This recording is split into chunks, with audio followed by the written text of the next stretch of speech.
Today, I'll be explaining how to play every single modifier in Merge Tactics, including the 8 brand new modifiers to help you reach Diamond. Starting with Big Bucks. Now, Big Bucks is a relatively simple modifier because the only catch is that you start out with 5 extra Elixir. Now, this means that you can farm Elixir a bit earlier on, get more merges earlier, and more of the cards will be taken earlier on as well. So this will just be a bit of a more fast-paced game. So just make sure to play quickly, utilize those early game merges, sell those 2 stars, and you'll be good to go. Next up, we have Legacy. Now, Legacy states that you'll gain 5 Elixir when a ruler is knocked out. This will not affect your early game at all, so you just have to play normally in the early game, and you'll get a bit of bonus Elixir every time someone is knocked out. It's not going to impact your game too much, so you can just play normally and don't have to change your strategy. For Elixir Festival, you'll get +2 Elixir per round.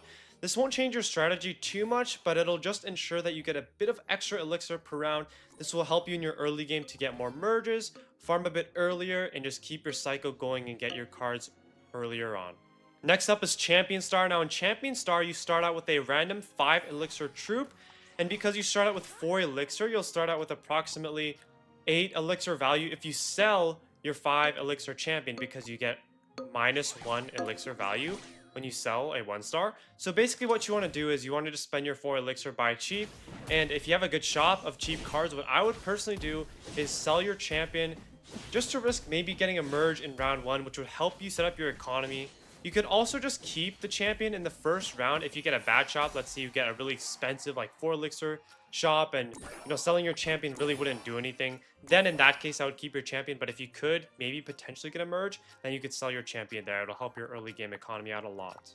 While endurance training will benefit all troops to help them gain 40% HP, I would think this would benefit more brawly comps, so think juggernauts, brawlers, maybe even aces. You should definitely go for more juggernauts or brawlers in this case because they'll have way more HP, and HP won't really matter as much for range units, because if you have your troops get to the range units either way, then they're kind of screwed already. So definitely run more brawly comps for this modifier. For your mind, you will gain a 1-star copy of your first enemy troop that you defeat. So all you need to keep in mind for this is that you want to try to defeat the enemy troop that you would want. Let's say your opponent has a goblin machine and a barbarian. You'd ideally want to defeat the goblin machine first because you'll get the more expensive card. So if possible, you should definitely do that. But you should also keep that in mind of the flip side. You don't want to donate an expensive card and a necessary card that your opponent will need. So in some cases, you might want to protect the cards that they want. In Fighting Fever, troops gain double hit speed for 6 seconds when defeating an enemy. I don't think this is enough to warrant a completely new comp or a completely new strategy. So all you need to know is just play normally, and sometimes when that boost comes in, it'll be helpful. But other than that, no change in strategy is necessary. Okay, so for Elixir Collector, everybody is confused about this modifier at first. Everyone asks when they should sell the Elixir Collector, but first how it works is you'll get a collector that generates 2 Elixir per round, which will be stored until you decide to sell it.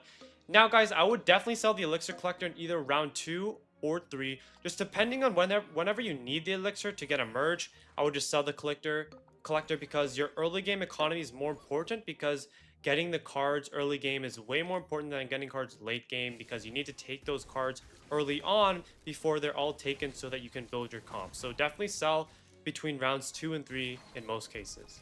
For Last Stand, the last troop standing will gain double damage. Now guys, I don't think this is enough to warrant a completely different strategy switch. You might want to orient your troops in a way so that your last card standing is a strong one that will get a lot of value. But other than that, I don't think you need to run any different comps or any vastly different strategies. Echo Bench is an interesting one because this will greatly change the cards you buy. So in the beginning of the first round, you always want to buy the most expensive card you can, because that card will automatically duplicate. So meaning the more expensive card you buy and duplicate, the more Elixir you will get. So you definitely want to put the expensive units in the Echo Bench and try to get an early game economy by selling that merge initially. Keep going until you get an endless chain and then putting an expensive card back on. And you could choose whether you want to go for a 3-star of a very strong unit. Like let's say Golden Knight, you put in a Golden Knight, you want to go for a 3-star. Or if you want to maybe go for a less popular troop, like let's say a Giant Skeleton or a Mega Knight, but because that troop will be less contested in Echo Bench most of the time, you could potentially get a 4-star much earlier on. If you do end up getting a 3-star champion though, it is possible to get a 4-star champion later on. Just know that you should start building your economy early on with Echo Bench and then go for a 4-star in the late game. Okay, Chaos is literally just pure gambling. All you need to know is that just merge, you'll get a better troop, sell the merge just to generate more elixir, and then just keep merging and selling, keep merging and selling. It's basically like the normal way of farming, but you just get rewarded even more. So I would say this is definitely the lowest skill, most RNGK mode. Next up, we have Master Arena, which is a new, very interesting modifier. In this one, if you keep your troops on the same tiles, they will each gain double HP and 50% damage.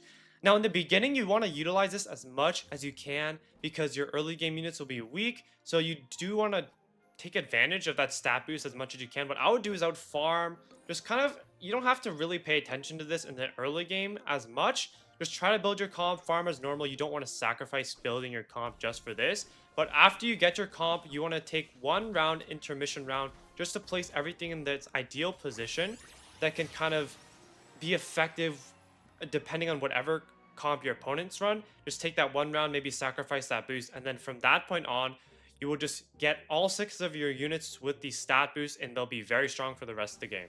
Next up, we have promotion. Now for promotion, what I like to do is I like to use this early game just to get a bit more elixir early on so that I can get more merges early and try to get my comp a bit earlier, because the name of the game is speed, getting your comp early, so you definitely want to utilize that for then. Now in the late game, guys, if you have a champion or an expensive unit, you could utilize merging cheaper cost units to try to promote into your expensive units. For the trait dummy modifier, you get a dummy with 2 random traits. What I do is at the beginning of each game, I look at the dummy and I see if there are any useful traits that I would like to use. Let's say if it has a Juggernaut trait, then I could run the 4 Juggernauts, but with 1 less Juggernaut, and I could substitute the weakest Juggernaut, which in this case would probably be like the Knight, for a better card. So I could utilize the dummy in that case. You definitely want to pay attention to the traits. But if not, you generally just run the same meta comps, but maybe swap out 1 or 2 units if it would really help, if the dummy would really help in that scenario. But other than that, no major strategy change for the most part.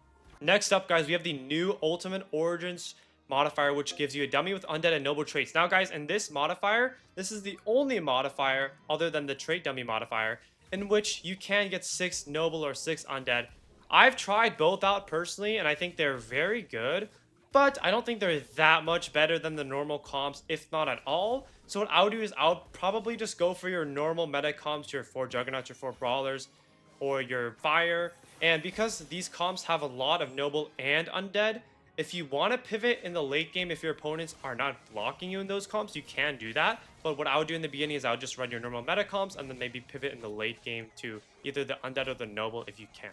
Next up, we have Ascension. Now, in this modifier, at the end of round 3, the troop in your rightmost bench slot becomes a 3-star powerhouse. So basically, what you want to do is you want to play the early game as normal, try to farm some early game ecos, survive those early game rounds, and by the end of round 3, so during round 3, you'd want to put in the most expensive best unit you can into the Ascension slot. Now, guys, if you have enough elixir to keep going after round 3 and keep your 3-star, ideally, you'd want to keep your 3-star. If not, you could sell your 3-star and just keep farming, keep merging, and build up a comp after that with that bonus elixir. Next up, we have coaching, the first diamond modifier. Now, guys, I think coaching is definitely the most interesting modifier to me because it's going to require a lot of strategy change. I guess you could say a lot of adaptability, but I think there are 2 cases in which coaching is most useful. The first case is in the early game where you have a ton of units that are sort of relatively similar in strength. What you could do is you could take the cards that were on your bench in your previous round and just pop them on the board and maybe try to upgrade them and go for that comp. So you could take 1 round to just kind of secure a victory there. And what I would do is in the late game, if you're facing a deceased opponent, what you could do is you could bench your strongest units and then put some other substitute units on the board just to kind of farm that stat boost for your strongest units on your bench. And then after you defeat the dead guy, or after you fight the dead guy and you get the free win, you could put your strongest units back on the board. You can get that stat boost and you could be in a really good spot against the opponent who just did not fight the dead dude. Finally, guys, we have Monster Drink, the second diamond modifier. Now, for this modifier, the lowest HP troop will get bigger and gains plus 200% HP and 100% damage. Now, guys, I actually don't think this modifier will require a huge strategy change. I think you should still run the meta comps that we know, the Juggernauts, the Brawlers, Fire, any other good meta comps, Electric, Blasters. You could totally still run the same comps. However, I did think about one card when I read this, and I thought about the Goblin. I think the Stab Goblin, because it's so low HP, if you're running 4 Juggernauts and Golden Knight and Goblin, the Goblin will be the lowest HP unit. and it will gain double damage and plus 200% HP. So imagine you have the Assassin, the Goblin going over with the shield from the Juggernauts, and it gets plus 200% HP and double damage. I believe the Goblin will probably benefit the most from this modifier.